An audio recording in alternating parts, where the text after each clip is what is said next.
Imagine being born in America, a full US citizen, only to be deported as a child to a foreign country you've never known, stripped of your identity, your documents, and your rights. This is not a dystopian movie.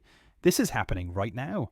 In a shocking twist of US immigration policy, American born children, legal citizens, are being deported alongside their undocumented parents. And now, those same children are stuck in legal limbo, desperately trying to come home. Under the Trump administration, hundreds of children were removed from the only home they ever knew, sent across borders with their deported parents, many without valid passports, ID, or even legal guardians in the US to bring them back. So, how does a US citizen return to their own country when their government took away the very paperwork that proves they belong? Congressman Robert Garcia, a Democrat from California, is sounding the alarm. He says what's happening is not only inhumane, it's unconstitutional. You cannot deport United States citizens, even if they're children, he stated in a recent interview. These families weren't given a choice. One heart-wrenching case involves a child battling cancer. Treatment was underway in the US, but that care was ripped away when the child was deported. That's the real-world impact of this policy. It's not just paperwork. It's life and death.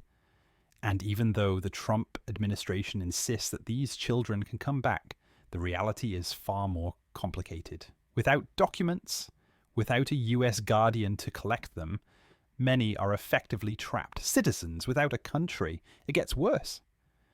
During a tense congressional hearing, Homeland Security Secretary Kristi Noem was grilled over a viral photo allegedly used to smear a deported man named Rodrigo Garcia. When repeatedly asked if the image had been doctored, she dodged the question over and over, refusing to give a straight answer. The exchange left committee members visibly stunned. She couldn't answer the simplest question, said Reps Garcia. She's more interested in posing for tough guy photos than doing her actual job.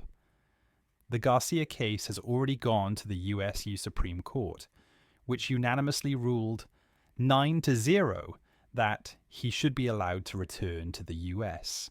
Even lower courts have reaffirmed that decision. Yet still, the administration won't comply. Why? The official excuse?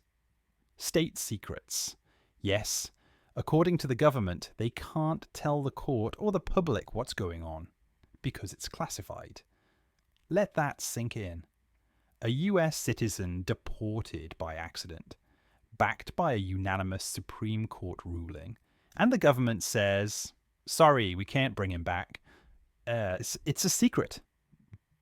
Congressman Garcia calls this what it is, a constitutional crisis. People are losing due process, he warns. US citizens are losing due process. Protesters are losing due process. And if we don't speak out, it could be you next. As if that wasn't surreal enough, there's now talk of turning immigration into entertainment. A TV producer recently pitched a reality game show where people compete for US citizenship. Yes, seriously, although DHS claims it's not under development, the very idea exposes just how twisted the national conversation has become, especially under a former reality state president. Garcia, himself an immigrant who became a citizen in his 20s, had strong words. Taking the oath to this country was the proudest moment of my life. Immigrants love America. We work hard. We give back. And now, we're being treated like criminals for simply existing. He adds, this is not who we are, or at least it's not who we're supposed to be. As the legal battles rage on and more stories like Rodrigo Garcia's come to light, one thing is clear. This is about more than just immigration. It's about rights, justice, and the very soul of what America claims to stand for.